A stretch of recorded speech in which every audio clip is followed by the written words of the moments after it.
Tinakpan na ng isang napakalawak na bagyong si Severe Tropical Storm Christine ang buong bansa ngayong hapon, at nagdudulot ng malalakas na pag-ulan sa ilang parte ng Luzon. Inaasahang tatama na ito mamayang gabi sa Isabela at nagtataas na ng Signal Number 3. Tila may kapatid na nakababata ang bagyo, na nananalasa naman sa Bangladesh at India. Ito ang Cyclone Dana, na inaasahang doon rin tatama at magdudulot ng malawakang pagbaha doon. Pray for Northern at Central Luzon. Lumakas at isa ng severe tropical storm ang bagyong Christine na may international name na Trami habang kumikilos ito patungong Northern Central Luzon, at may taglay ng lakas na 95 km per hour at bagsong 110 km per hour.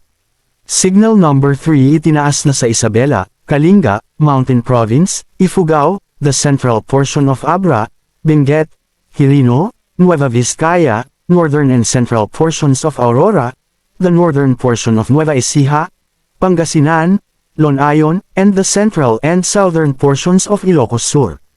Signal Number 2 na sa Metro Manila, Ilocos Norte, the rest of Ilocos Sur, Apayao, the rest of Abra, Cagayan including Babuyan Islands, the rest of Aurora, the rest of Nueva Ecija, Bulacan, Tarlac, Pampanga, Zambales, Bataan, Cavite, Laguna, Rizal, Quezon including Polillo Islands, Camarines Norte, Camarines Sur, and Catanduanes. Signal Number 1 sa Batangas, Batanes, buong isla ng Mindoro, Marinduque, Romblon, Albay, Sorsogon, Masbate, Incal, Ticao at Berias, entire Eastern Visayas, buong Panay Island, Northern Negros Occidental and Northern Negros Oriental, Northern and Central Cebu, Dinagat Islands and Surigao del Norte. Magiging masungit ang panahon ngayong gabi dahil sa papalapit na pagtama ng bagyong Christine sa kalupaan habang papalapit ito ng Northern Luzon ay patuloy naman ang paglakas nito.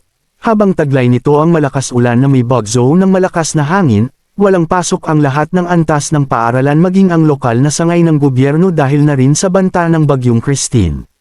Inaabisuhan na ang mga mamayan na lumikas sa evacuation center or sa matatas na lugar dahil na rin sa banta ng pagbaha o pagguho ng lupa.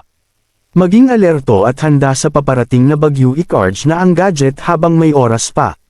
Manatiling nakatutok sa weather balita para sa bago pang update. Thank you for watching. Don't forget to subscribe.